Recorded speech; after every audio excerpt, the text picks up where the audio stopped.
Good morning, everybody. Welcome into To The Point podcast. Happy Remembrance Day and happy Friday to everybody. It is a long weekend here, and I'm here live earlier than I usually am on a Friday.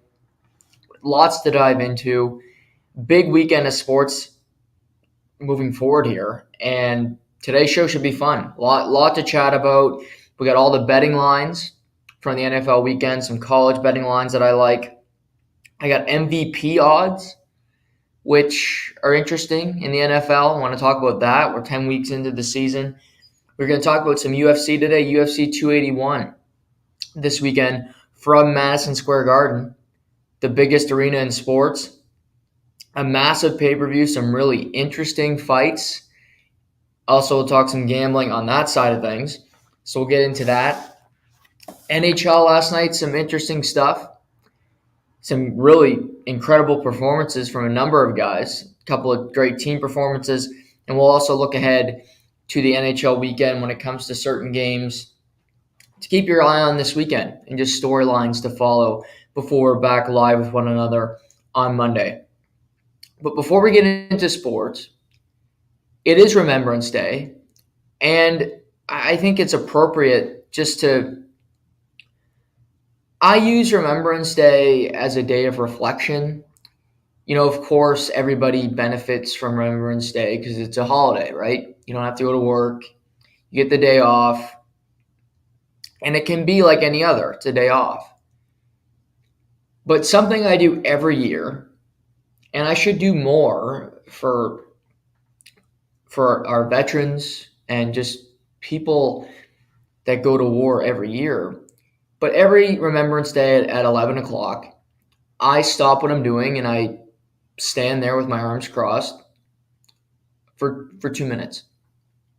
It's something I've done for a very long time. I remember going to public school and you, at 11 o'clock, you stopped what you're doing and you paid your respects. There's definitely more you can do. I know there's ceremonies, there's different things you can go to.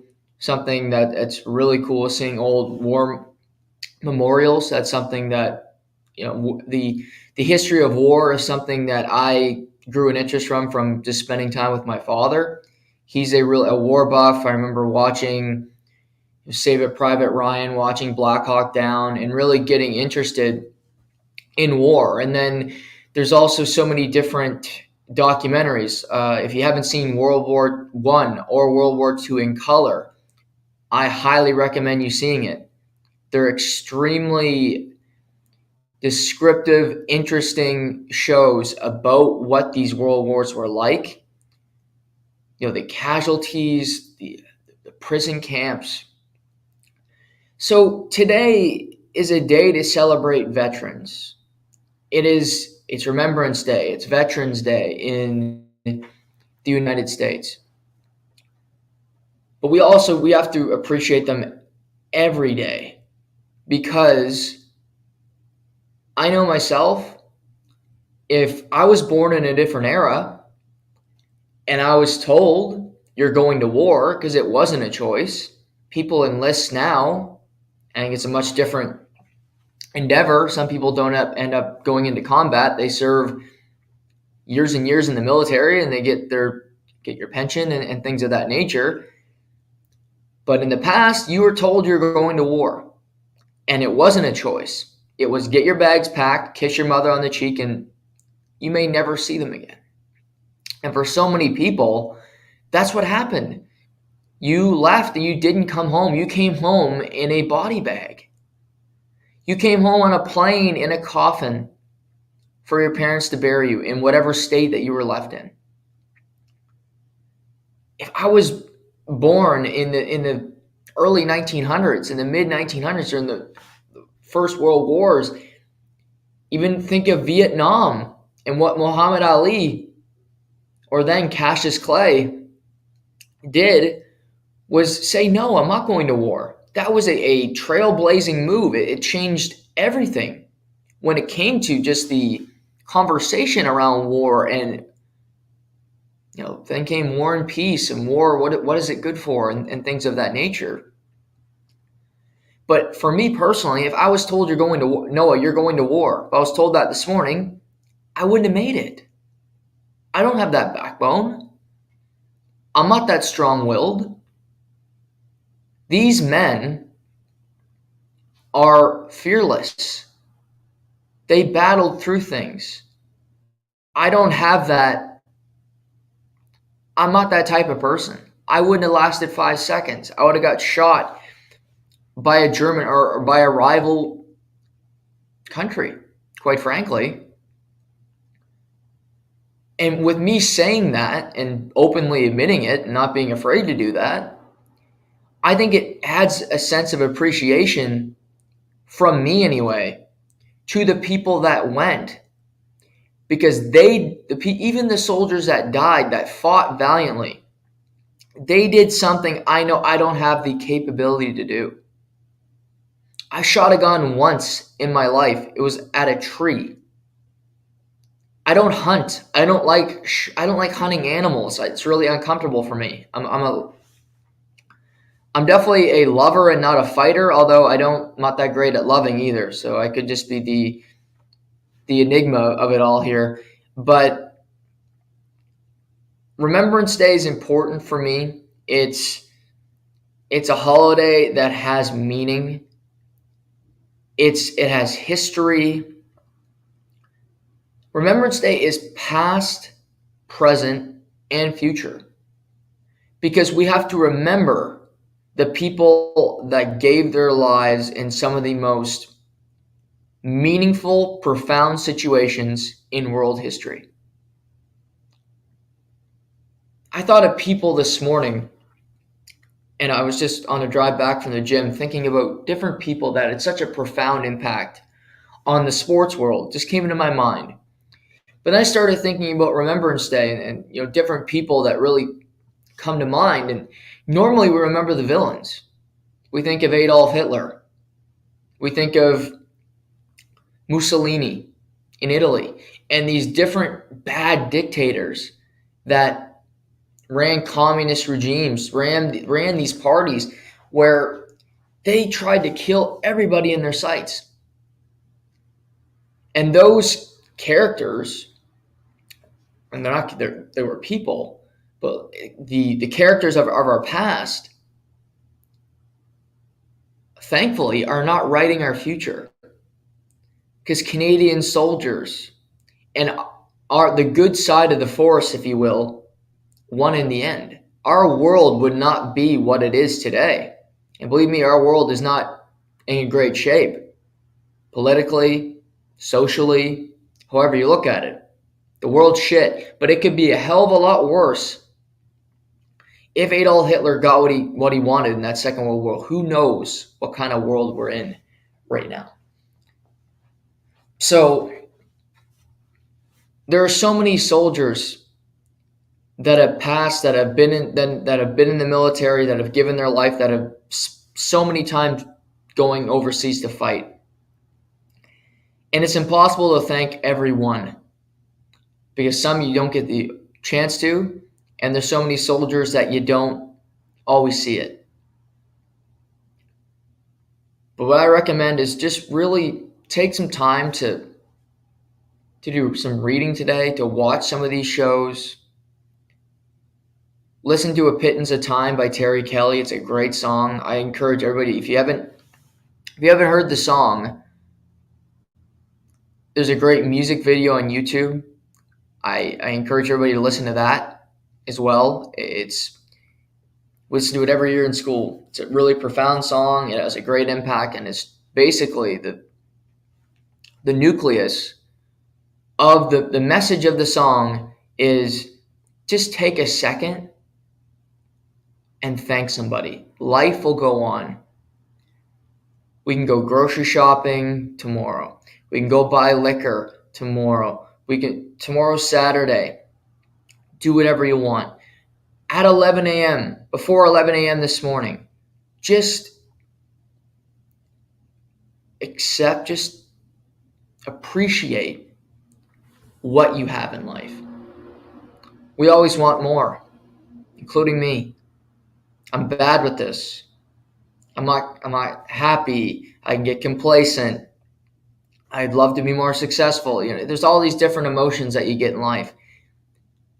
But for today, just appreciate what you have, because soldiers, past, present, and future, are a real reason why we have it. We have a better life here in Canada than most countries around the world. And we have our soldiers, more than politicians, more than elected officials, to thank for that. Our soldiers fight for our freedom. We get that. They are the true heroes. They always will be, and it's November 11th. Let's appreciate what they've done for us. So to every military person that has given their life, that continues to fight, that serves in our military, thank you from the bottom of my heart. I'll never be able to thank you enough, but I appreciate your service and enjoy your day, because we don't, as a people, as a populace, thank you enough for what you do. Not an easy transition, but let's get back to sports. I told you at the end of the show yesterday that I had a feeling about the game last night, which was Thursday Night Football, Falcons-Panthers. And this is not an exciting game. What Thursday Night Football game is? Al Michaels is ready to bang his head against the wall because he's sick and tired of calling these crap games. But I thought the game could be fun. And I said it could be fun because you can gamble on it. And I said at the end of the show yesterday, I like the Panthers +3. I love a home dog. It's a divisional game. And I just had a feeling about these Carolina Panthers. They're not going away. Steve Wilkes is coaching this team up. And they played a game that was decided by 3 points just 2 weeks ago.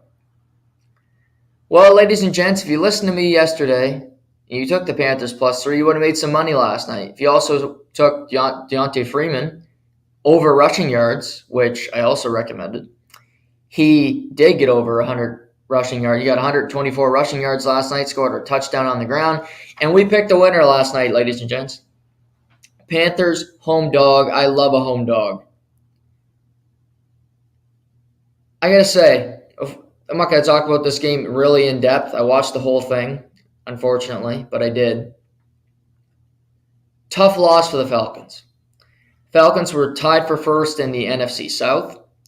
Now the Falcons this week have to hope for the Bucks to lose in Seattle, which we'll get to in just a second. Actually, the game's in Germany, but they're playing the Seattle Seahawks, who are currently 6-3.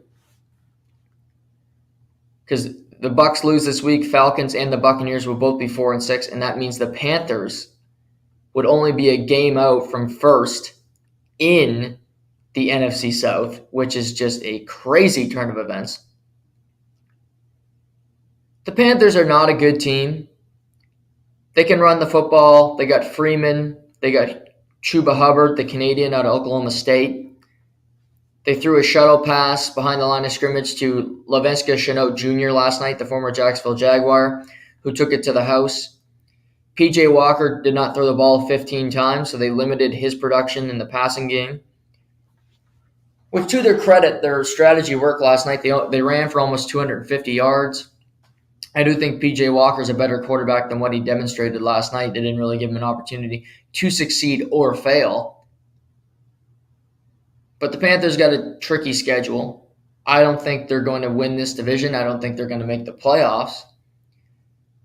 But since firing Matt Rule, the Panthers are 2-2.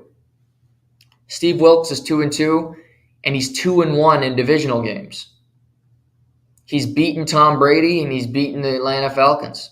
They got blown out by the Cincinnati Bengals, but that happens to a lot of teams. Happened to the Falcons just 3 weeks ago. Arthur Smith looked so frustrated last night in that loss. Marcus Mariota did not play well, and this game was won in the trenches. Line of scrimmage, the offensive line for the Panthers willed over the Falcons' defensive line. Not to mention the offensive line for the Atlanta Falcons could not create anything in the running game. Derek Brown had a hell of a night for the Panthers in the running game. 3 tackles for a loss. He was all over the football. And Brian Burns also had a sack and a half on Marcus Mariota. I don't think the Falcons will make big changes. Desmond Ridder is sitting on the bench, the rookie out of the University of Cincinnati. I think the Falcons will ride with Mariota for now. They've lost 2 in a row, which is tough for them, losing to the Bengals. And this Panthers loss stings. It does. They have some time to ponder it. What was so interesting watching the game last night is you see the Panthers playing with P.J. Walker and they're running the football time they win. And Baker Mayfield's on the sideline as the backup quarterback dressed. Sam Darnold is also on the sideline. He's not dressed because you can only dress 2 quarterbacks. Baker Mayfield was the first overall pick in the draft. Sam Darnold was the 3rd overall pick in the same draft. P.J. Walker was undrafted, was cut 3 times from teams from training camps, then went to the XFL, won XFL MVP, and he got an opportunity in the NFL.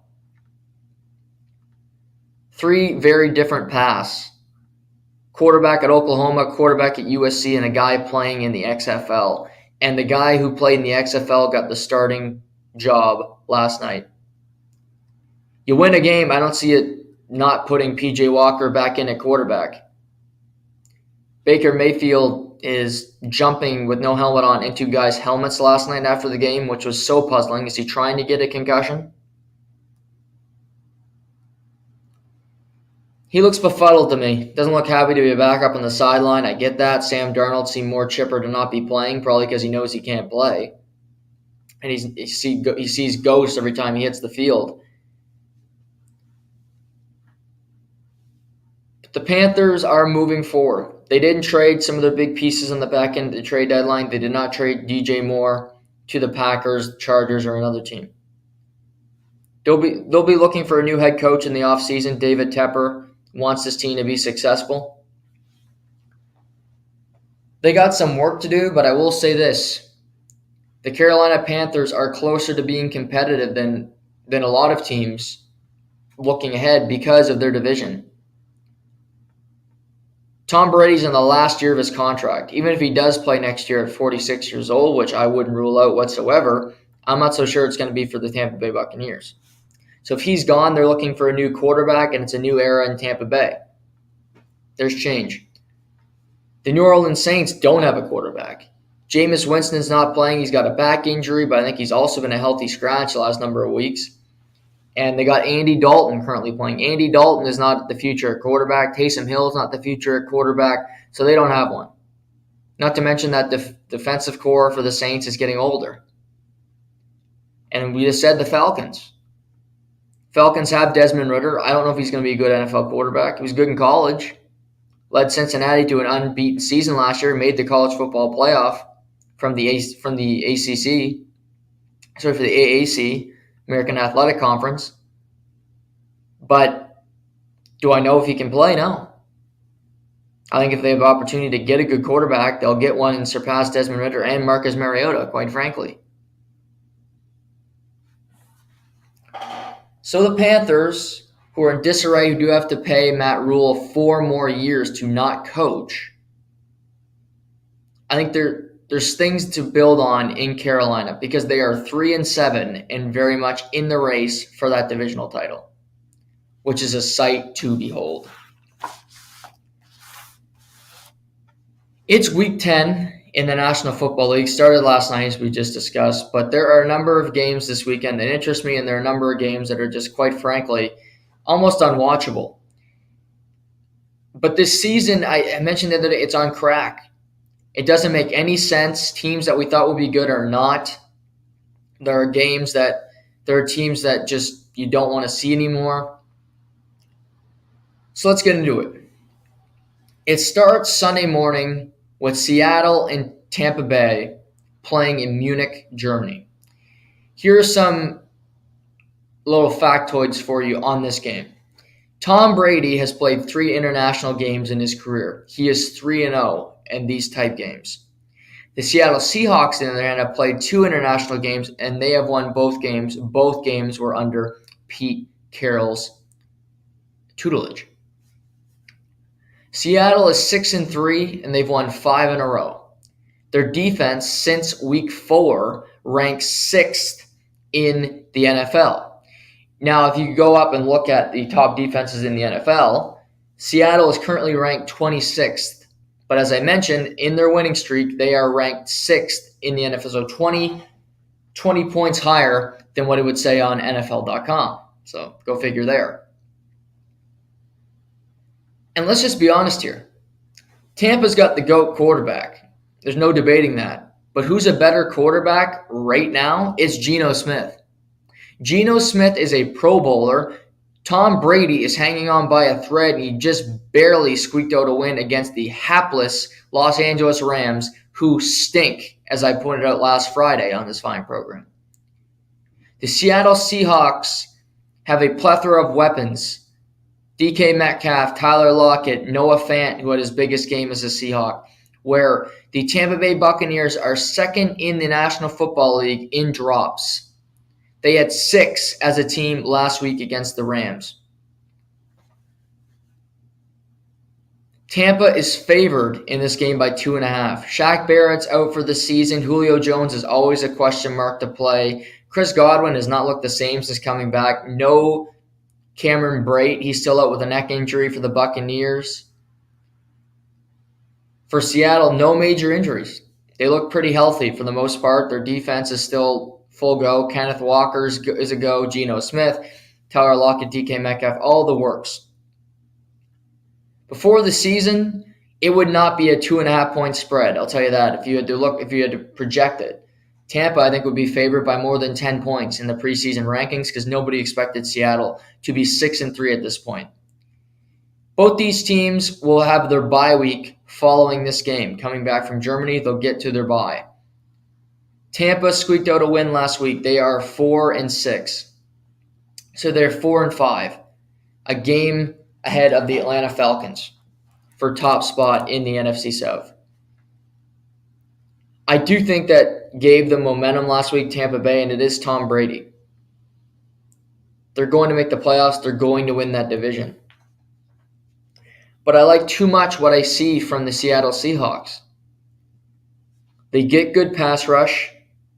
Geno Smith is playing. He's got the best completion percentage in the NFL. He is the 4th highest completion percentage, throwing 25-plus yards downfield. Tom Brady is 26th. The fact that the Bucs, who are technically a home team in this game, but it's in Germany, so I don't know how they're considered. There's no home team. It's a neutral site game. And Tampa is a 2.5-point favorite because of the Brady effect. I'll tell you, I've been betting on Seattle all season as an underdog, and I've been making money.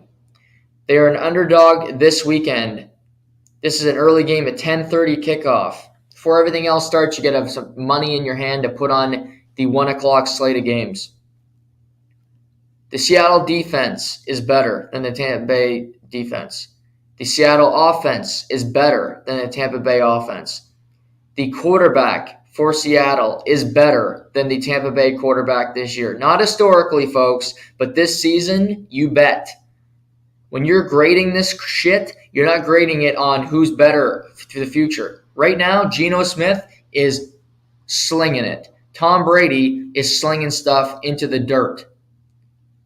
You're giving me Seattle plus 2.5. They were a 2-point underdog last week against the Arizona Cardinals. They won outright. I'm taking Seattle plus 2.5, and I'm taking Seattle outright to win. I'm that confident in the Seahawks. They will be 7-3. I take underdogs, but if I tell you in these picks I wouldn't take that team, I wouldn't do it. And if I think a favorite's a good pick, I will let you know. But for myself, I bet underdogs. I am taking Seattle in this game plus 2.5 against the Tampa Bay Buccaneers.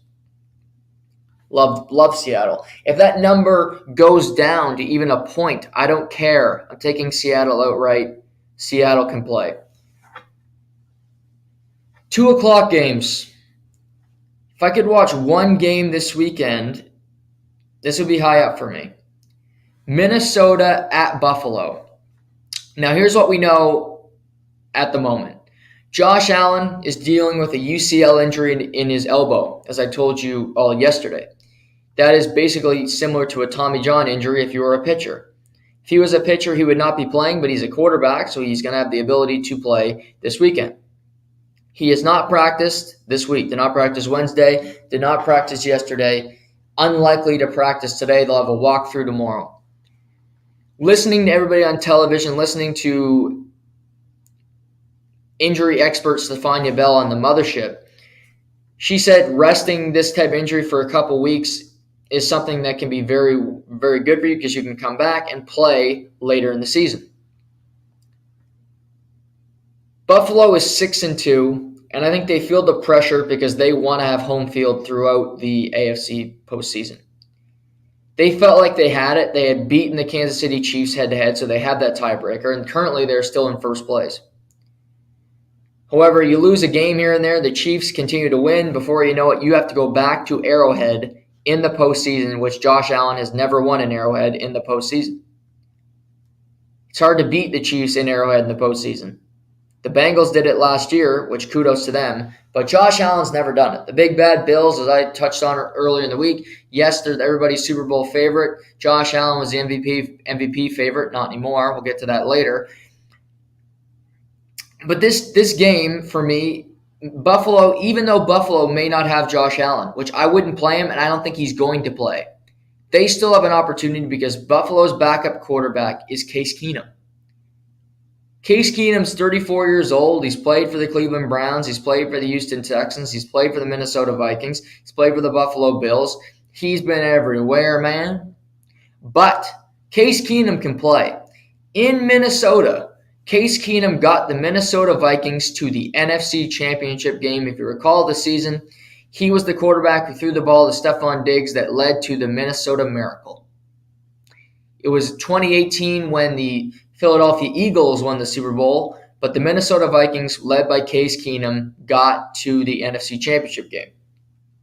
They then replaced Case Keenum with Kirk Cousins, giving Kirk Cousins $84 million in totally guaranteed money, and Case Keenum moved on at that time to the Houston Texans, I believe. He's then been a backup quarterback the last number of years, but he can play. To me, he's the second best backup quarterback in the NFL behind Gardner Minshew in Philadelphia. So he can play. He's still got great receivers. This game features two of the best defenses in the NFL. Buffalo is the number one rated defense in just total defense. Minnesota is 8th. You have Von Miller, who leads the Buffalo Bills in sacks. You have Zadarius Smith, who has 8.5 sacks, which is tied for the second most in all of the NFL. X factor for me this week.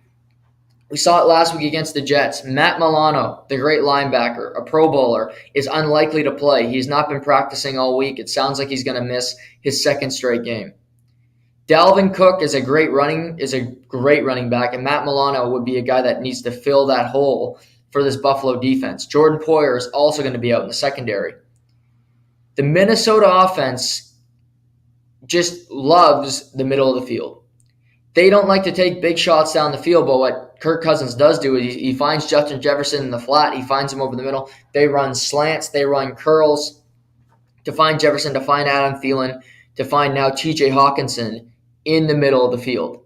That's where Matt Milano operates, and that is truly the strength of this Buffalo Bills defense. The Vikings are on the road. Case Keenum is going to be the quarterback. As we sit right now, the Buffalo Bills are a 3.5-point favorite. Greg Rousseau is great. So is Von Miller.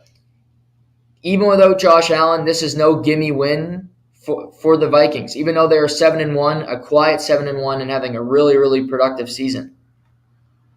But if I'm telling you guys just a betting angle, put in this bet now, because if it's announced that Josh Allen is out, which it likely won't be today, but what we've seen in the NFL and with gambling rules, you got to let people know who's starting and who's not so they can set the line.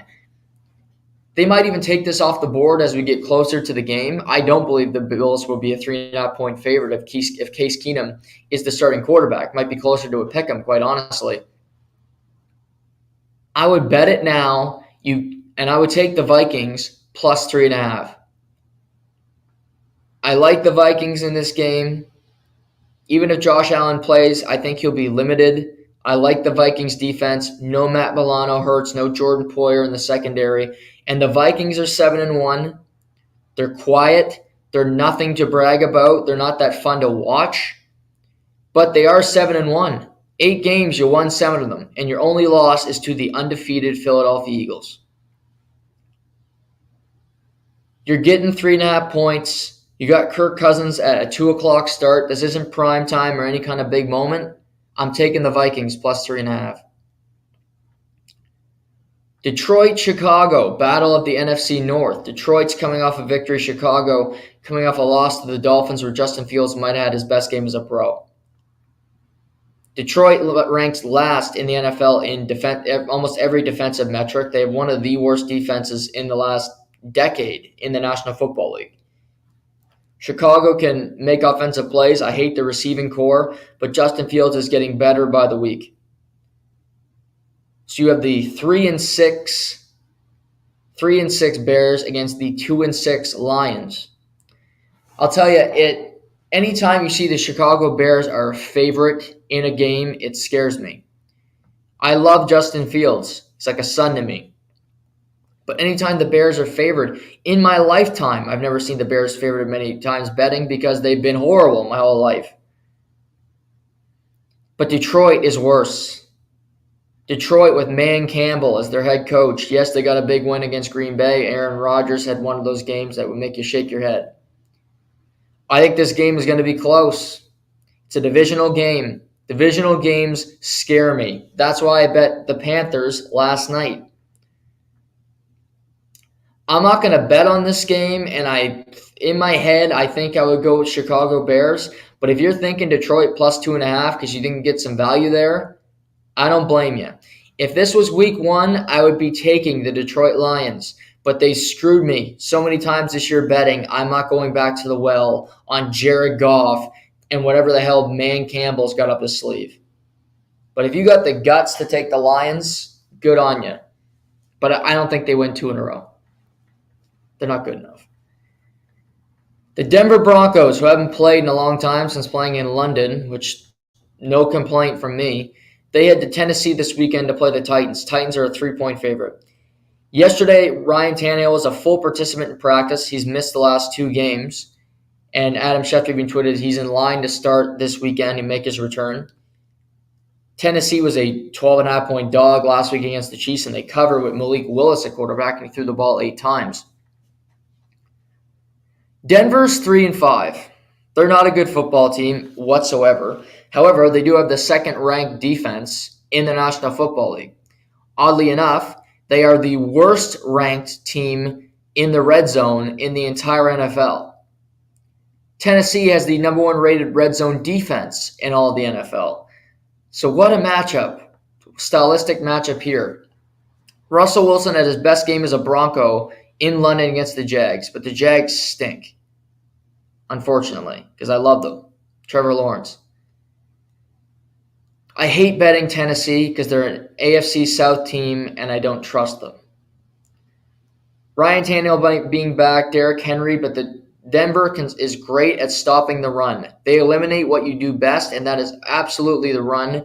If you're a defensive coordinator this week for the Broncos, your job is to stop the running game and make Ryan Tannehill beat you, who's coming off an injury with no receivers.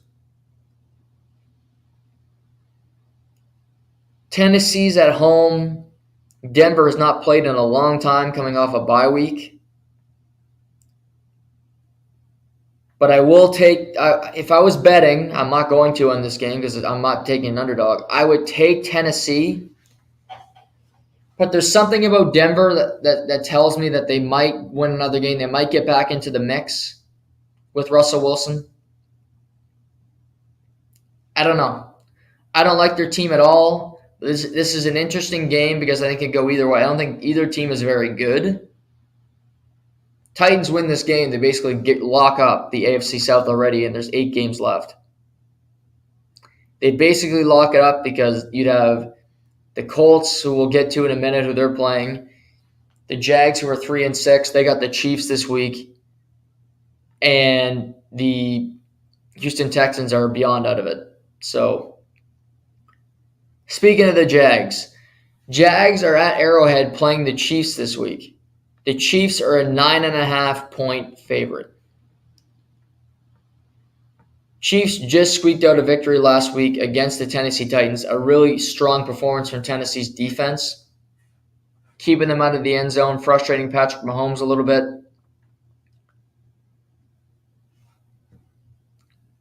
Tennessee did it with their defense. Jacksonville does not have that type of defense to me that can keep them in check. Again, I don't bet favorites. 9.5 is a lot of points in the NFL. I don't disagree with that. That's a lot of points to cover. It's not easy to do that. Last week, the Chiefs were at home and the Texans covered 12.5. The Titans are not Texans. Texans don't cover anything. But they covered 12.5. And I'm thinking the big numbers, the Texans covered against the Philadelphia Eagles, who are a big favorite. Now, this isn't 10. That's one thing I will say. If this was 10, I think you could get a push. Because maybe the Chiefs win this game by 10 points. The Jags are coming off a win. They came back from 17 down to beat the Raiders last week on the road.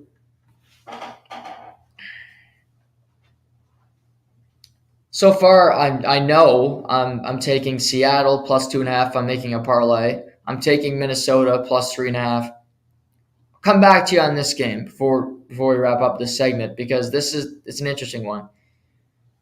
Cleveland Browns head to Miami. Cleveland's coming off a bye. They played Monday Night Football last week where they defeated the Cincinnati Bengals.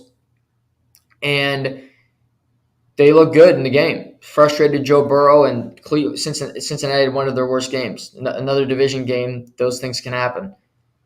Miami is the fourth-rated offense in the NFL. Tyreek Hill is on pace for 2,000 yards receiving. Jalen Waddle, Tua Tagovailoa in the MVP conversation, maybe.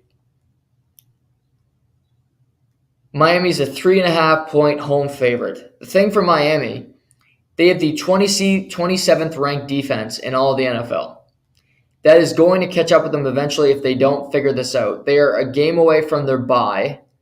And this is a really important game because you're playing a team under 500. I mentioned before they got the Chargers coming up after their bye. They have San Francisco. They have some tough games. Cleveland's not an easy opponent because Brissett is a sneaky good quarterback.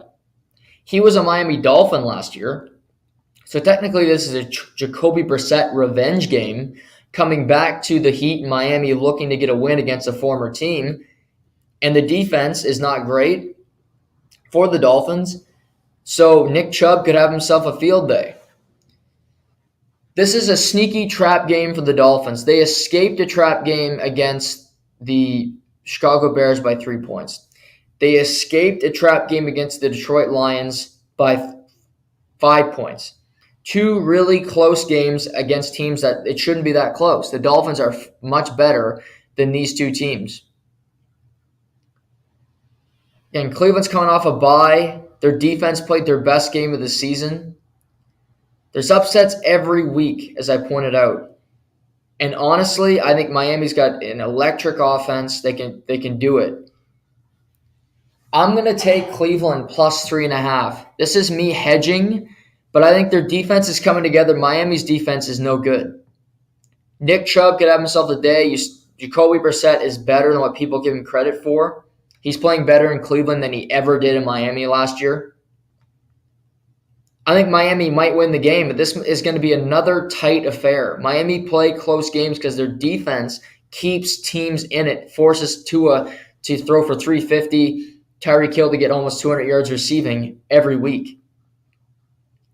I don't know if Cleveland wins this game. I think they could, though, because I think this is a desperate game for Cleveland, too, because they know if they keep winning, by the time Mr. Asshole comes back, Deshaun Watson, they could still be in the playoff mix. I like Cleveland plus 3.5. Houston goes to the Giants. Giants are a 4-point favorite. Texans stink. They covered last week. That's a win for them on their season. You cover against the Philadelphia Eagles, the best team in the NFL. That's as big of a win as Houston will get this year. They already have a tie, and they do have a win on their schedule, so good for them. Giants are coming off a bye. Giants are 6-2. They need to keep pace with teams in their own division and keep winning to get a wild card spot. Not to mention, you got to win these games for the Giants because you got the Eagles, still got to play the Cowboys again. Your division's tough. So getting a cupcake game is paramount. I think this is a perfect game coming off a bye. You couldn't get an easier team to get yourself back into it. You got healthy during that week. I think Saquon Barkley is a huge game for the Giants this week. Over yardage, gets a couple of touchdowns. Danny Dimes hasn't been turning the ball over. Giants' last loss was to Seattle, but that was a close game in Seattle, 6-3. They're a good team. I'm not taking Houston with it's only a 4-point spread. I like the Giants -4. I'm not betting it, but if I was betting, take the Giants 4 points. New Orleans. God, this game. New Orleans 3-6 goes to Pittsburgh to play the 2-6 Steelers coming off a bye. This is just a crap football game, I'll tell you that. New Orleans is better than the Steelers.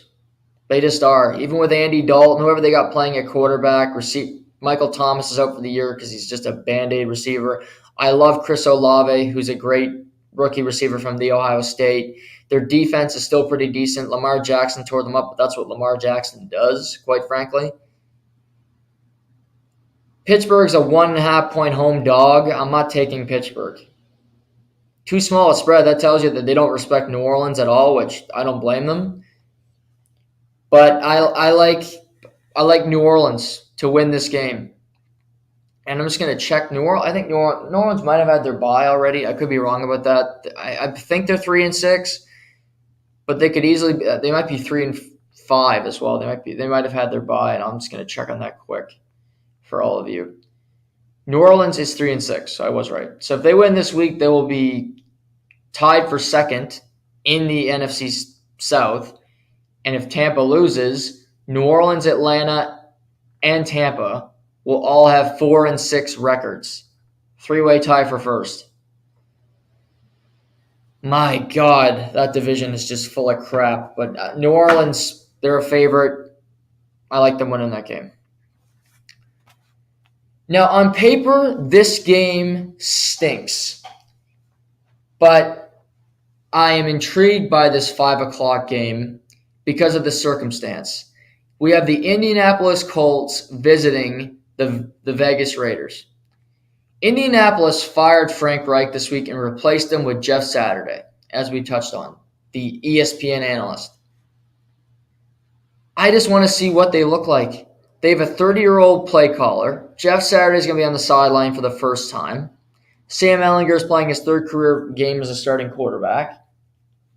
What kind of anarchy is going to happen on that Colts sideline? Not to mention, they're playing Vegas, who are 2-6, who have blown 3 17-point leads this season alone. Vegas season is over. They're not a good football team. They keep finding ways to lose. They lost to the Jags last week. Vegas is at home. They're a 4.5-point favorite. If Vegas loses this week to Indianapolis with Jeff Saturday making his coaching debut, fresh out of the booth,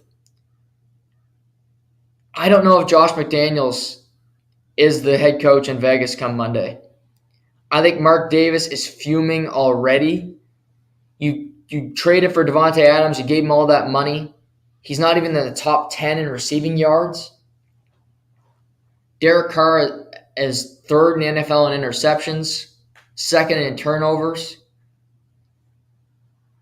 Hunter Renfrow got put on IR yesterday. So did Darren Waller. They're likely both out for the rest of the season. So this Vegas offense is going down piece by piece.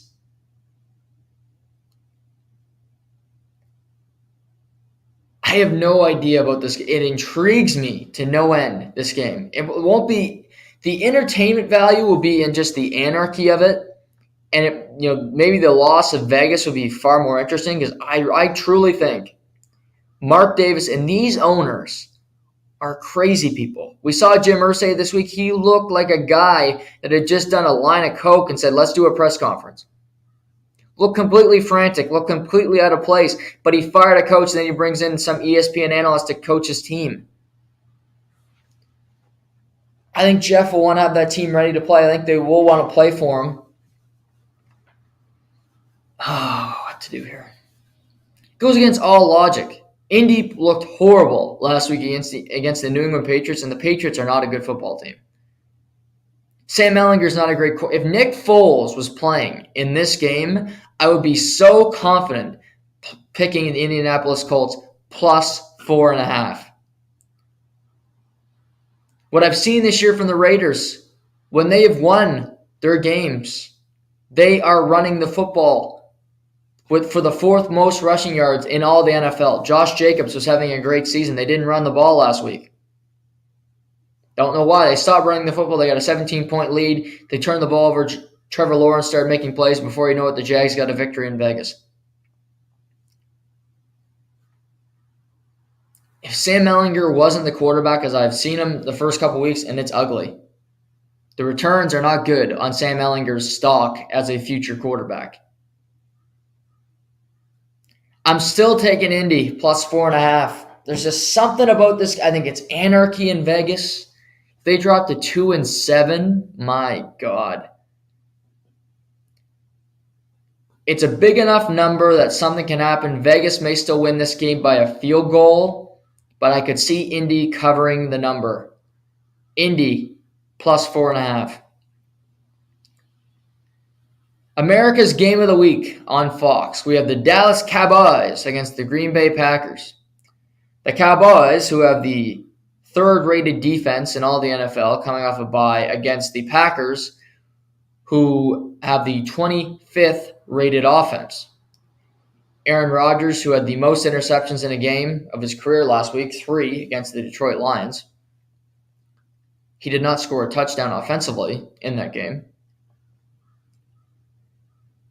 And what a turn of events, because Aaron Rodgers has been an underdog 3 of the last 4 weeks. He's at home this week at Lambeau Field. This time of year is when you get the advantage of playing in Green Bay. The weather sucks. It's cold as hell. Nobody wants to be there. Teams coming in from Dallas who play in a dome, and you think you get a home field advantage. Well, odds makers say otherwise because the Dallas Cowboys are a 4-point favorite in Green Bay. What can I point to that would tell you to take Green Bay as an underdog? Well, Aaron Rodgers is 5-2 lifetime against the Dallas Cowboys. He's won his last 3 starts, and he's lost once to Dak Prescott head-to-head as starting quarterbacks. He doesn't get interceptions against Dallas. He's efficient. But you look at it, Romeo Doubs, likely not to play this week. Left the game. Sammy Watkins, unlikely to play. Randall Cobb, unlikely to play. The Green Bay Packers had to sign a practice squad guy, and they might elevate him for the game. That doesn't bode well. Not to mention this Dallas defense, I think, is going to feast. David Bakhtiari can't play anymore at left tackle. He was great at one point. He just doesn't look right. You have Micah Parsons running at him at all times and DeMarcus Lawrence.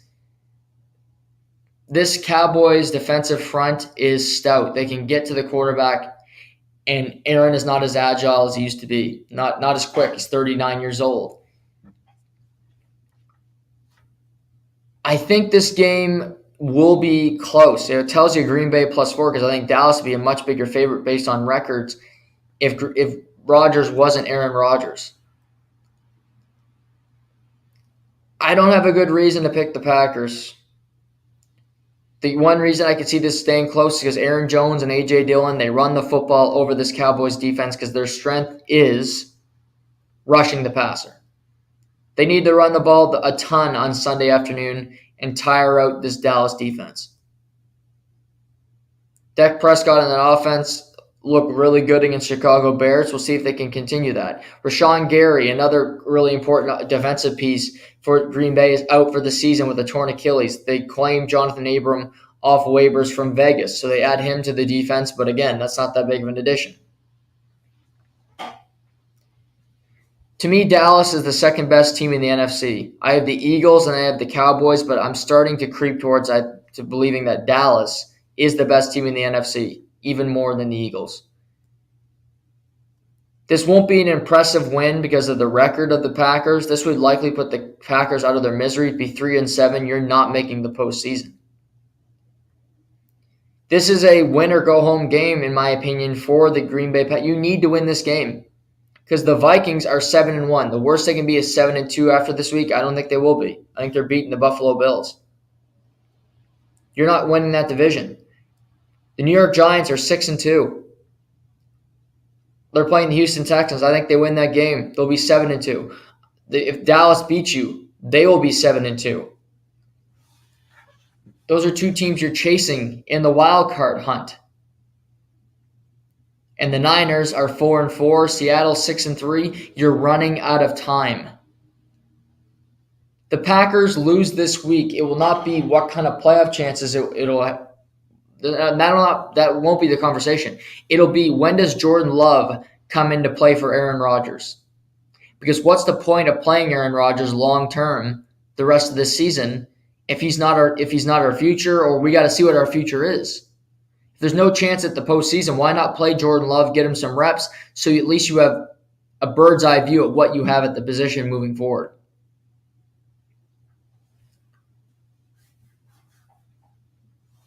I love betting underdogs, especially home underdogs, but I don't have a good reason to take the Packers this week. No logic tells me to take Green Bay. If I'm just betting and you want a smart bet, you take Dallas -4. Because this could be a much higher number. And if you're betting favorites, -4 Dallas against a Green Bay team that's just beaten and battered, makes too much sense not to. We get to this crap game, another 5:25. Arizona at the Rams. Both these teams stink. You have the 3-5 Rams, the 3-6 Cardinals.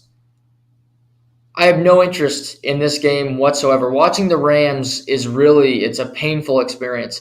Their offense is so one-dimensional. They have no creativity. They can't run the ball. They have one receiver that's any good. And it's the same bootleg play after bootleg play, not to mention Matthew Stafford has been in concussion protocol all week, and he has not practiced all week. The Rams are a current 1.5-point favorite. There's no home field advantage when you're the Rams. There's no football fans in Los Angeles. Chargers don't get a great home crowd, and neither do the Rams at SoFi Field, which is the nicest place in the NFL, nicest stadium. If Matthew Stafford can't go, he rarely misses starts, but if it's a concussion, you don't pass the protocol, you can't play. John Wolford will get the start for the Los Angeles Rams. He's been their backup quarterback for long. He backed up Jared Goff before Stafford arrived. He has started a few games in his NFL career. And there's also a piece today in SB Nation that the Rams could platoon John Wolford and Bryce Perkins, who's a quarterback they took in the draft, in relief of Matthew Stafford. But he's a 27-year-old. He played at Wake Forest and signed with the Jets as an undrafted free agent in 2018. He's played in the Alliance of American Football, so he's a journeyman, absolutely a journeyman. He got an opportunity. The Rams picked him up. So far this season, he's got 5 yards, 1 interception. That with a 0.1 QBR, which, yikes. In his career, he's 23 for 42, 54.8 completion percentage, 236 yards, 0 touchdowns, 2 interceptions.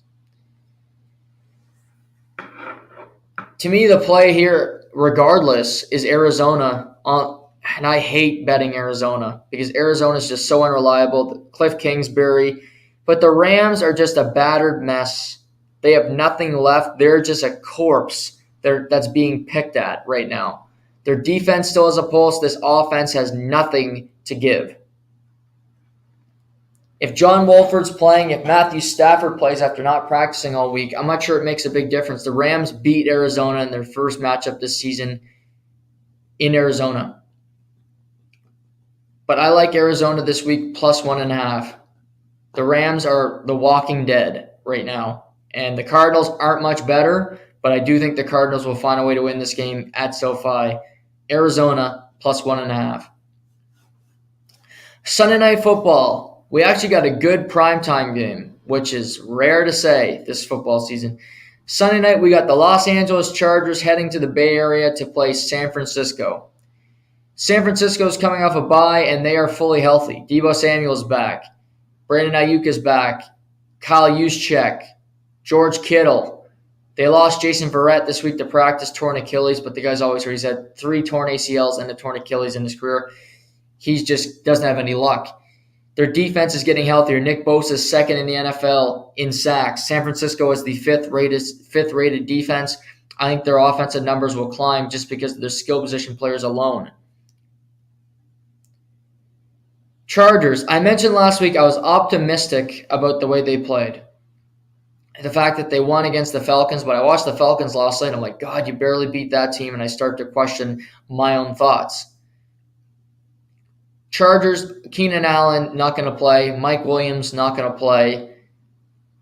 So I look at this, and initially I think the Chargers, they're on the road, but San Francisco has fans. They're passionate people about football in the Bay Area. Just underrated sports area is San Francisco in the Bay Area. They love their Golden State Warriors, who have been great to them over the last decade.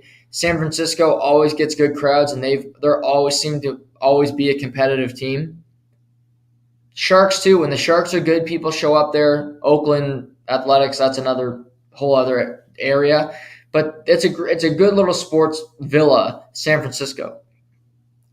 I initially thought the Chargers are a good bet +7. But the Chargers have no weapons. Justin Herbert does not look confident. I don't bet favorites. But the smart play here is to bet San Francisco -7. They're coming off a bye. They're healthy. I think they're going to be ready to play. I would love to bet the Chargers in this spot, but the Chargers are too bad to be a 6-3 team. San Francisco -7. San Francisco improved to 5-4. The Chargers will be 5-4. That makes sense. Those two teams being around the same area, I do think San Francisco's a much better team. But the Chargers need to figure this out quick. But I think San Francisco's a better team. They're going to be ready to play, hungry to play. This second half of the season is really important for Jimmy G and his offense to get ready for the postseason. Hopefully battle for them and win the NFC West, because they'll be in a dogfight with Seattle, with the Cardinals and Rams both being out of it. I like San Francisco -7. And then Monday Night Football, which we will talk about this more on Monday's show, but we have the Washington football team visiting the Philadelphia Eagles. The 4-5 Washington football team against the 8-0 Eagles. The Eagles have the 4th-rated defense in the NFL. They have the number 1 offensive line. They've given up the least amount of sacks. And they have a dual-threat quarterback, AJ. They got all you want. The last Eagles game was Thursday Night Football, and the Texans covered +14. We have another big number here. It's a divisional game. Washington's coming off a loss to Minnesota in a game that they just frankly gave away. Philly remains undefeated, and they're playing good football, but last Thursday night was definitely not their best game. Washington has the Green Lizard at quarterback and Taylor Heineke. He continues to ball out when you need him to. It's a divisional game, and I've been betting on divisional games to win you some money. I'm telling you, things happen in these division games. Carolina beats Atlanta. Carolina beats Tampa Bay. Cleveland beats Cincinnati. The Jets beat the Dolphins. The Jets beat the Bills. Upsets happen in division games, or at the very least, teams cover the number. Washington's an 11-point road underdog. And Philly is a much better team than the Washington football team. But something I can say about Washington, they have a really good defensive front. It's tough to run the ball on them. And they can get to the quarterback with Montez Sweat, with De'Aaron Payne, with Chase Young. I expect Philly to win this game, to improve to 9-0. And we will talk about it more on Monday. But I know what I'm betting on Monday if it's this type of a line. I'm betting on the Washington football team +11, Because divisional rules, people. This is the gambling angle. This is the key to the trade is think about the two teams playing. If they're two random opponents, then yeah, go with the sound logic of, well, this team's better than this team, they'll crush them. Yeah, more often than not, yeah, you're right. But in this sense, you have two divisional teams. They've already played each other. It was a decently close game, and Carson Wentz was in that game. Taylor Heinicke is a better quarterback than Carson Wentz at this point, in particular with this offense and how confident they are with him opposed to Carson. Washington plus 11. Underdog, love it.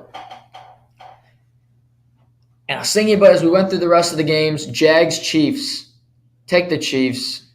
The Jags have burned me too many times. I'm not giving you guys I'm not telling all you faithful listeners to bet on the Jacksonville Jaguars. I just can't do it in my conscience. I can't do that to you. They've hurt me so many times. I can't have them hurt you. It's just not right. It's not fair. Before we go to some college gambling lines this weekend, NFL MVP odds 9 weeks into the season. To start the season, Josh Allen was the heavy favorite, real heavy favorite. But with some inconsistent play, and now with the injury news, Josh Allen is no longer the MVP frontrunner. The MVP frontrunner is Patrick Mahomes at plus 200. Josh Allen is second at plus 225, followed by Jalen Hurts plus 250, Lamar Jackson at plus 900, interesting, Joe Burrow at plus 2,000, Tua Tagovailoa at plus 2,000, Geno Smith plus 2,500, and then way down the list, Tyreek Hill at plus 10,000 because he'll win Offensive Player of the Year, but he will not win MVP because receivers can't win. I agree with Mahomes being number one. To me, he's the front runner now. He needs to screw up not to win it because he's played really good football this year. The Chiefs' offense looks incredibly dynamic. With Josh Allen being hurt, not playing games, that hurts your chances of winning it. Tua's already missed a couple of games. He's played fantastic when he's in there. If Tyreek wins Offensive Player of the Year, potentially, that could help Tua's case. But again, you miss games. That docks you a little bit. Joe Burrow, I'm not giving it to a guy if the team's right around. I mean, they're 5-4 right now. I can't. That's not a whole lot of juice. I don't love that record, quite frankly. So I'm a little hesitant with that one. The intriguing one for me, and I looked it up last night, and the one I'd throw some scratch on is Lamar Jackson at plus 900. And you want to know why? Because sometimes it's just about schedule and can you put up some numbers against these teams. This is the remaining schedule for the Baltimore Ravens. Next week they're playing the 3-7 Carolina Panthers. Not a winning record. Then they play the Jags, 3-6. I think they'll be 3-7. They play the Chiefs this week. So there you go. Broncos, losing record. Steelers, 2-6, losing record. Browns, losing record. Falcons, losing record. Steelers, again, losing record. And they play the Bengals in the last week of the season. That is the only team remaining on their schedule who has a winning record. How many of those games is Baltimore going to lose? They're 6-3 right now. They'll beat Carolina. They'll beat the Jags. It's 8-3. They'll beat the Broncos, 9-3. They'll beat the Steelers, 10-3. Browns with Deshaun, who knows? To me, they go 13-4. Do they lose one more game? They're going to win the AFC North. I truly believe that because their schedule is easier than the Cincinnati Bengals. Cincinnati has to play Buffalo. They have some tough teams in there. Cleveland's a tricky opponent in there. Other than Cleveland, there's no tough game for the Baltimore Ravens, and I think Lamar will put up good numbers. Mahomes has to play the Chargers again. He has to play the Broncos twice, who have the number 2 rated defense in all the NFL. So he might win those games, but maybe he doesn't have crazy numbers in those games because the defense keeps him in check. Lamar at plus 900 is a good bet because the teams that he has to play stink. The team's going to have a good record. And what might happen is the Chiefs, I truly think, will get to the Super Bowl. I have them winning it before the season. I'm not backing off that opinion. Chiefs play the Chargers in 2 weeks. I think they win that game because I think they're better. But it's not a lock for me that they win that game. It's a divisional game. It's in SoFi. The first game was very close in week 2. As I just told you guys, things happen in division games. So they got the Chargers on Sunday Night Football. A tricky opponent, not a gimme win by any means. Then as we go on, Chiefs continue to have more difficult opponents. They have the Raiders again, who they always play tight games. Even if the Raiders stink, that'll be a close game, I'm telling you. So the Chiefs got the Chargers. Then they get the Rams at home. Much easier game than I think they thought it was at the beginning of the year. They stink. They'll beat up they'll have good numbers there. Then they go to the Bengals. It's no easy opponent. That's going to be a shootout. Might help his MVP case, but you lose that game, kind of hurts you too.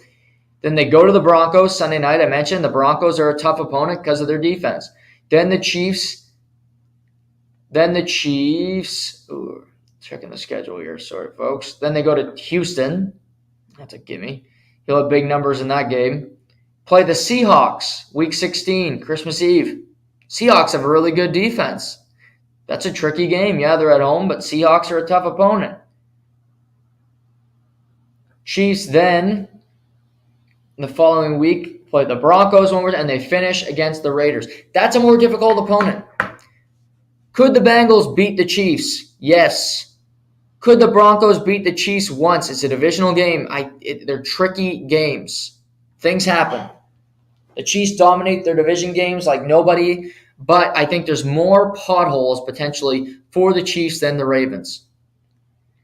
And the Ravens are 6-3. The Chiefs are currently 6-2. If the Ravens are 13-4 and the Chiefs go 12-5, sometimes record can mean something. If Baltimore has the best record in the AFC, maybe that pushes voters to give Lamar Jackson the MVP of the league. Just something to think about. Lamar at plus 900 right now. I'm going to throw a little bit of cash on him to win the MVP because we're 9 weeks in, and I like the path for him and the Ravens to have a ton of success in the back half of the season. College football this weekend. A number of interesting games, and a number of games that I like gambling on. So just for college football playoff big games, Ohio State is playing Indiana. Indiana stinks. They suck. They're brutal. But Ohio State's a 40-point favorite. That's right, 40 points. They were a 38-point favorite last week against Northwestern. Northwestern covered that. They only won by 14 points. Ohio State is going to win this game comfortably. But I think Indiana can cover the 40. Ohio State will remain in the college football playoff top 4, but I like Indiana plus 40. Tennessee is the 5th seed. They need to win all the rest of their games. They might not need to play in the SEC championship game, but they need to just win out to remain on top. They got Missouri today. Sorry, it's tomorrow. I'm thinking it's Saturday. It's Friday. They got Missouri today. They're a 20.5-point favorite. I like Tennessee minus 20.5. I don't bet favorites, but it's a good bet for you. Michigan. Michigan's a 31-point favorite against Nebraska. Nebraska, since firing Scott Frost, have actually been decent in the Big Ten. The Big Ten is not that great to begin with, but Michigan is in the top 4. They will win this game. They'll remain in the top 4. But I think Nebraska can cover 31 points. I like Nebraska plus 31. Bama, Ole Miss, one of the games of the weekend, 4:30 Saturday afternoon. Bama struggles on the road. They nearly lost to Texas. Texas covered that number. I bet on Texas that day. Thank you for that. They went to LSU. LSU won the game outright. They went to Texas A&M. Texas A&M covered the number. Should have won the game if not for a bad penalty late called by the officials. Bama does not play great on the road. They don't have a great team. Ole Miss, Lane Kiffin, former assistant coach for Nick Saban, he knows the tricks of the trade. Ole Miss has a decent team. Jackson Dart, a decent quarterback. They can run the football. They run in the top 10 of all the BCS in team rushing yards. Ole Miss a 12-point home favorite. I like them covering the number. Ole Miss plus 12. I do think Bama wins the game, but I think it'll be close this week. I like Lane Kiffin. Rolling with Lane. Washington at Oregon. The more and more I watch Oregon, I love them. And I'm not betting on this game, even though I have a good feel, because Oregon always screws with me. My inkling here is I think Oregon, as I laid out yesterday, they have a good opportunity to get to the college football playoff. They just need to keep winning, win the Pac-12 championship game, beat it, one-loss USC. That's an impressive victory. Washington, with Michael Penix Jr. and what they're doing in the Huskies, building that program back up, I expect this game to be competitive. I can't bet or bet against Oregon because it just screws me every time. But if I was betting, and I'm not going to bet on it, so I won't put the voodoo on you, I would bet on Washington. Washington plus 13, they will go into Eugene and put up a good fight. Washington's a good team. They're a good school. Washington plus 13. 8:30 primetime game. We got TCU, undefeated TCU, currently ranked number 4th in the college football playoff rankings. They head to Texas to play the Longhorns. Texas is a 7-point home favorite. College game day is going to Texas for the second time this season. Texas has 3 losses. They've lost to Alabama, they lost to Texas Tech, and they lost to Oklahoma State a few weeks ago. Now, Quinn Ewers started only one of those games that they lost. He's their starter. The backup was in for the other 2 starts, including Quinn Ewers was injured in the first quarter of that Alabama game. Texas is a good school. They got Bijan Robinson, who's a great running back who will be playing on Sundays. Quinn Ewers looks like a good quarterback. They got some good receivers. I do love what TCU is doing with Max Duggan. They've gutted out victory after victory. Texas being a 7-point favorite is crazy to me. At home, I think the TCU bubble is likely going to burst. As much as I'd like to see them get to a college football playoff, be in the mix, shake up the top 4, get some new blood in there, I don't know if it'll happen. But I'm riding with TCU plus 7. I'm not confident about it, but that's what I'm doing. A bet I love, and I kept this one to the end because it involves Clemson, who will not be in the Final Four because they lost to Notre Dame last week. They're going through a tailspin.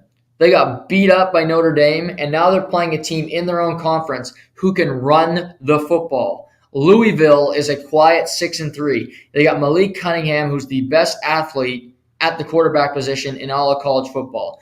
He's like Lamar Jackson, except not as good of a passer, but he's athletic as hell.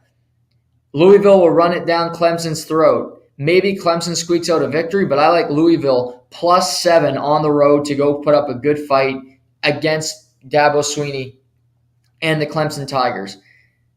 So I like Louisville plus 7. So to recap, Ohio State, Indiana. Ohio State's 40-point favorite. Indiana plus 40. I like Louisville plus 7 against Clemson. I like Nebraska plus 31 against Michigan. I like Ole Miss plus 12 against Bama. Don't bet the TCU-Texas game because I'm just not sure about that one. I'd love to bet TCU. I think Texas will win the game. They're at home. So if I was betting, I would take, because I could see that being a 3 to 4 point game and TCU at least covering the number. But a lot of great stuff. The college slate is great this weekend. Saturday is going to be a ton of fun because these college football games are all money. I can't wait to watch them all. And then you got all-day football, college football. You got some afternoon hockey. And Saturday night, we have UFC 281 at Madison Square Garden in New York with a stacked card featuring Israel Adesanya and Alex Pereira. Adesanya has been a dominant champion at middleweight. He's taken on all comers. He's beaten Jared Cannonier. He's beaten Bob Whitaker twice. He's beaten Martin Vettori. He's beaten Paulo Costa. He's beaten Calvin Gastelum. It doesn't matter. Izzy is a certified stud. He's knocked out Bob Whitaker. He beats guys via points, and he's just one of the most methodically smart UFC fighters the promotion has ever seen, quite frankly. Now, Izzy is not the most flashy fighter. He's not the guy that makes you want to lock into a pay-per-view, but this time he is. This fight does, because he's fighting Alex Pereira, because Pereira has beaten Izzy twice in kickboxing, including Alex has knocked out Izzy in kickboxing a number of years ago. Now, Pereira's only been in the UFC for a little while, but he was put on the map a few months ago on the Cannonier Izzy pay-per-view, where Pereira knocked the hell out Sean Strickland. Sean Strickland, a really good fighter. The winner, Sean Strickland wins that fight. I think he's fighting Izzy at MSG, but now we're looking at this fight. This is the first time these two guys are fighting in an octagon. It's not kickboxing. This is different. The difference between Jared Cannonier, Calvin Gastelum, these Marvin Vettori, these guys that Izzy has beaten, they are all fearful that if they attack him, that they try to do too much, Izzy will knock their head off. And you see Cannonier, we see these guys lose via points because they're afraid to do too much. And Izzy just beats him by points. He's better methodically. He doesn't take many big hits. You see his face after fights. He looks like he could fight again. Alex Pereira, I don't believe, will have this same fear. Why? Because he's beaten Izzy twice in a different sport, but I don't think he's going to be afraid of the challenge. He's 6'3". He's a big dude. He's tall. Both these guys are really tall, thin guys, and I think they both can throw. Pereira knocked the hell out of Sean Strickland. He's got a right hand. This fight is going to be dynamite, I'm telling you. And to me, it ends in a knockout. I don't see Izzy winning this fight by points because I don't think Pereira is going to let him. He will be aggressive. He will come at him, and they will square off in the middle. I think Pereira, if he's smart in this fight, uses some, does some counter changing. He tries to get him to the ground. Tries to get Izzy to the ground because Izzy's wrestling is not his strength. He stays on his feet and he squares up with you. Izzy is a minus 220 favorite. Pereira is a plus 180 underdog. Izzy is 23-1 in his professional career. Pereira is 6-1. It is so tough to bet against Izzy, and I think he will avenge this loss. He's a favorite. He's a great fighter. He's a great champion.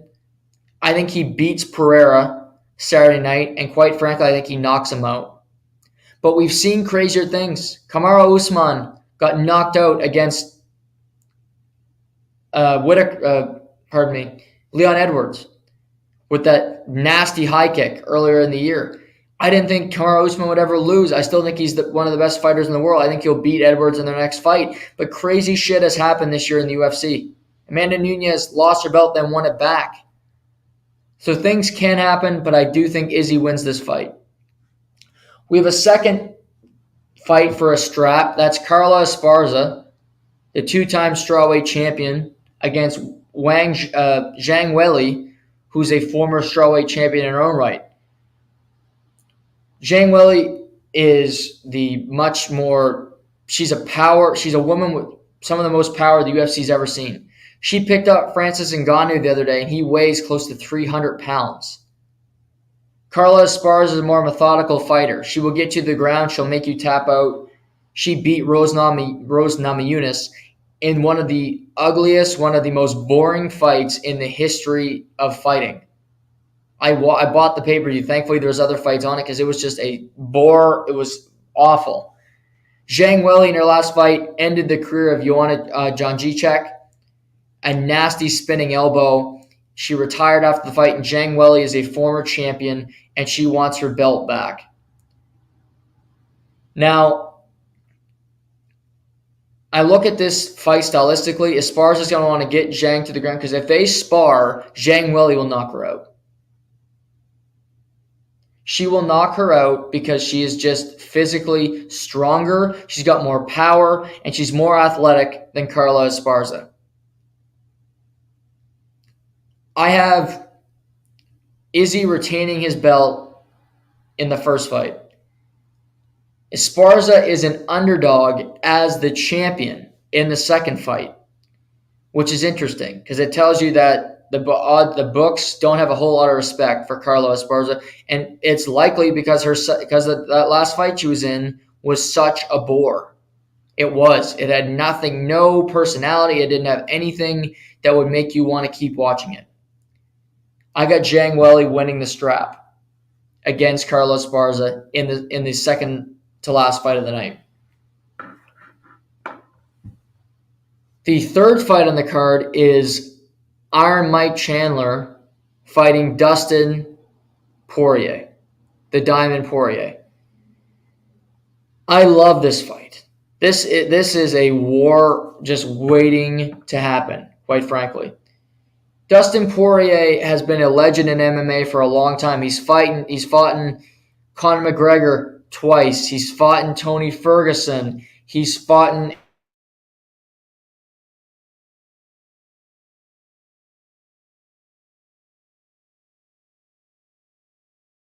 all the way up to lightweight now. And Poirier's been through it all. Michael Chandler was in Bellator for a long time, was a great fighter that he's moved over. He's beaten Dan Handman Hooker. He's lost to Charles Oliveira. He lost to Justin Gaethje in one of the biggest wars in UFC history just a year ago in this same building. And in his last fight, he defeated Tony Ferguson in one of the nastiest head kicks you'll ever see. This should be a battle. I'm curious to see how Michael Chandler approaches this fight. Both guys can use their wrestling, but I want to see Chandler use his wrestling in this fight just to throw some things off. He's only gotten to his feet in fights. He fights guys head on. Him and Gaethje just threw bombs at one another. If they do that, I think Poirier's going to win the fight because I just think he's more stylistically just a better fighter.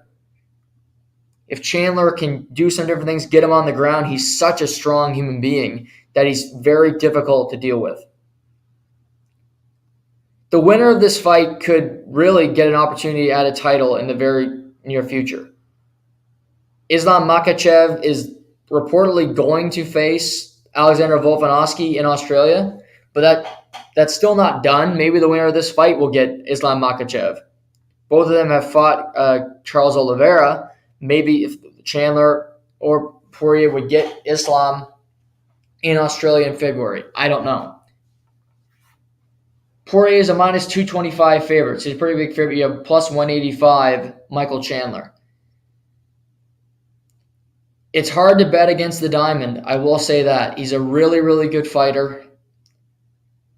But I'm going with Chandler. I'm going with Chandler in this fight. I just have a feeling that Chandler came to the UFC for a reason. He does want to fight Conor McGregor because he wants that money fight when McGregor returns. But I think Chandler will beat Dustin Poirier, and we'll see where he goes, but he could get an opportunity at the belt in the near future. Also on the card, Frankie Edgar, a former champion in UFC, a veteran, likely a future Hall of Famer. He's having his retirement fight. This will be his last fight in the promotion. He's hanging up the gloves. He's fighting Gutierrez, who's a really good fighter, 18-3-2 in his career. I don't think Frankie wins this fight. He's a plus 185 underdog. He's lost his last number of fights. I think this is a great send-off for him. You get him at Madison Square Garden, a former champion, on a pay-per-view. So good for Frankie Edgar to walk out this way. We also got Dan Handman Hooker, who's lost his last number of fights. He's the first fight on the pay-per-view card. I think he gets back in the win column. But when it comes to fights on the prelims, the fight to watch is Aaron Blanchfield against Meatball Molly McCann. Molly is a good friend of Patty the Batty Bimblett. She's won her last number of fights. She's box office. She's a lot of fun. Really, really fun in the cage. And she's a huge underdog going into this fight against Erin. Erin's a strong fighter in her own right. She's only lost one time as a pro. Tomorrow night, it's Erin minus 400. Meatball Molly is plus 300 as an underdog. Molly's got incredible power. Her leg kicks really cause problems for her opponents because you hit a leg kick, you can drop your hands a little bit in pain. She can strike. That's the way she approaches fighting. She's not the best grappler, but she can beat the hell out of you. To me, Molly's just a rising stock, and she's a massive underdog here.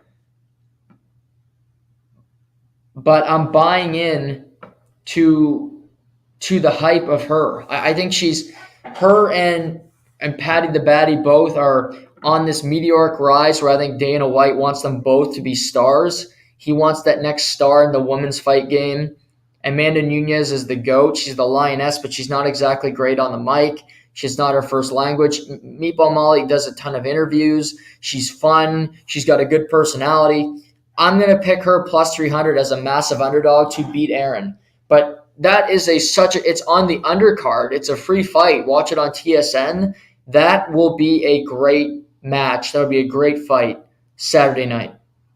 Here's Dominic Reyes against Ryan Spawn on the prelims. So UFC 281 is a banger. It is. It's worth the $65. If you haven't checked out the UFC, I would watch the prelims and then buy the pay-per-view, $65 Saturday night. That's a good way to spend a Saturday night. It's just to sit back and watch some fighting. I do it. I watch every pay-per-view. And this one should be a ton of fun. I like Izzy via knockout. I like Zhang Willy via knockout. Chandler by decision. Frankie Edgar gets knocked out. Dan Hooker wins via TKO. And I'm going to go Meatball Molly via TKO as well. Those are some predictions for the fights this weekend at UFC 281. So that should be fun Saturday night. Quickly to the NHL before we wrap up for the weekend. Some impressive performances last night. Jack Eichel, Svechnikov, both have hat tricks. Eichel, I loved his bravado in Buffalo last night. He was cocky about it. Good for him. I think Eichel's a really good player. He's got 19 points in his first 15 games. And for all the old heads out there, he's a plus 13. So he's doing his part in Vegas. That team is 13-2 in their first 15. That is beyond impressive. Not to mention you sweep Eastern Canada, you win in Buffalo. That's an impressive stretch. You go to the Eastern Conference, you win all those games. Eichel, they have good Mark Stone. Their goaltending have been fantastic. Both guys have been really good for Bruce Cassidy.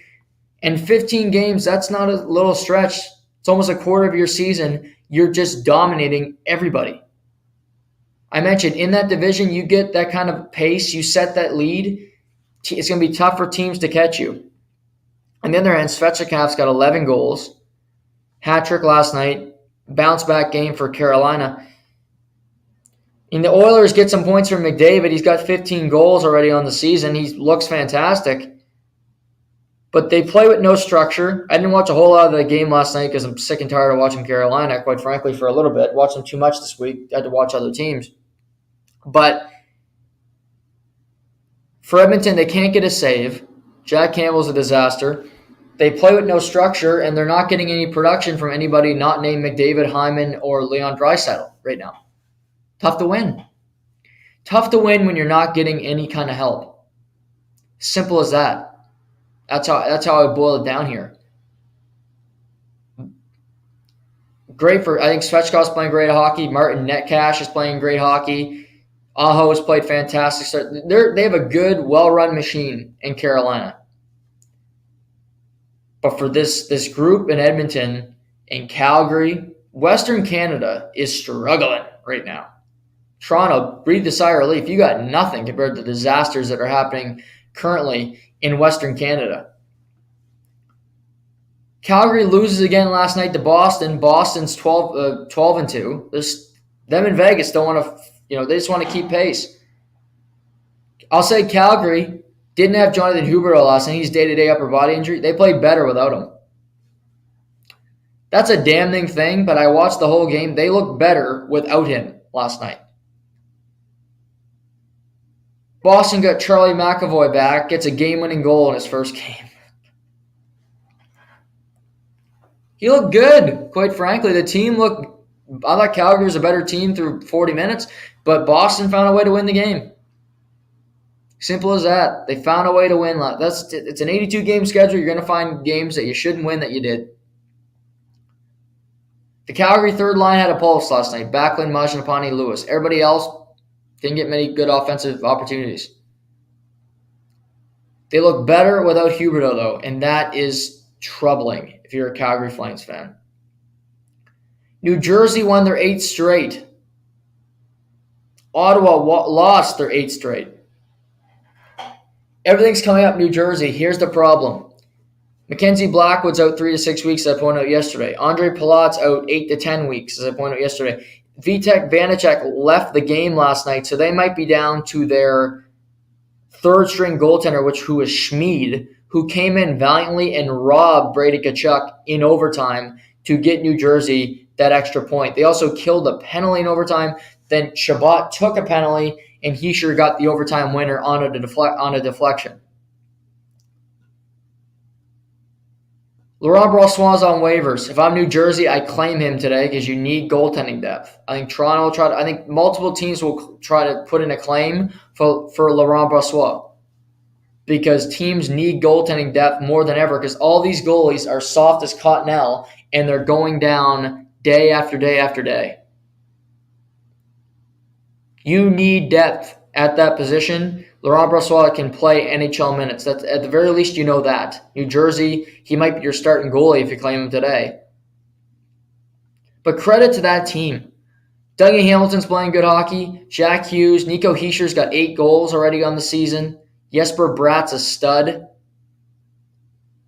They settle in. They get good goaltending. They're finding production all over the ice. And Ottawa just finds ways to lose.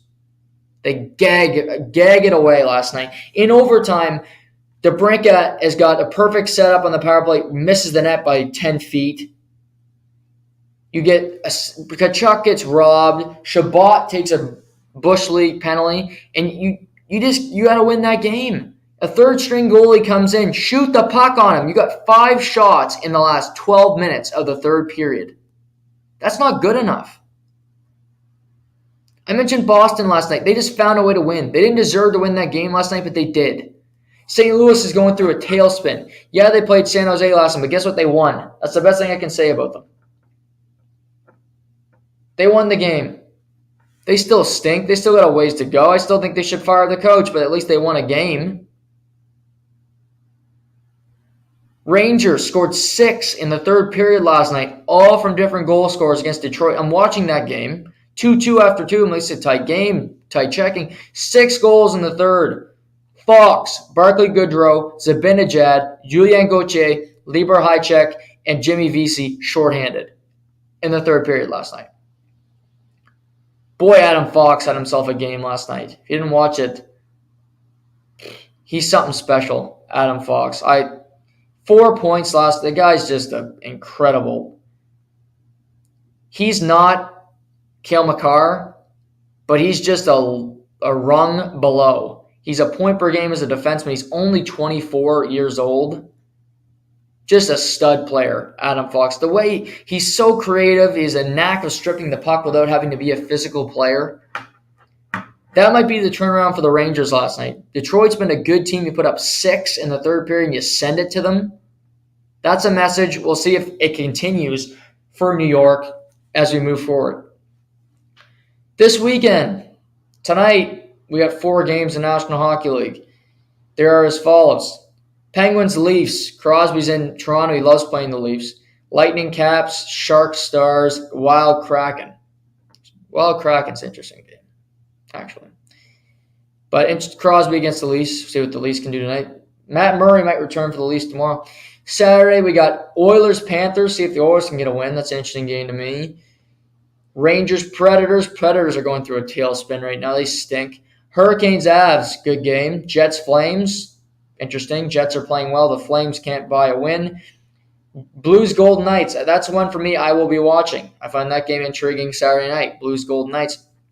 And then Sunday, National Hockey League wise, we got Canucks Bruins, always entertaining. Capitals Lightning again, back to back, and Jets in Seattle. Not to mention this weekend, we also have the CFL playoffs, the conference championship. The Alouettes are at the Argonauts. The BC Lions are at the Winnipeg Blue Bombers. Winnipeg's going for 4 Grey Cups in a row. This weekend, I got Montreal beating Toronto. I got Winnipeg beating BC. So that means it would be Winnipeg, Montreal, Grey Cup in Saskatchewan a week from Sunday. We'll talk about it all on Monday, folks. We'll have a lot to break down. UFC, football, hockey. It's a good time to be alive. And as I said off the top, happy Remembrance Day to everybody out there. Enjoy this day. Take the time to reflect and just appreciate what other people have sacrificed so that we can live the life that we do. Take care, everybody. Have a great long weekend. This is To The Point.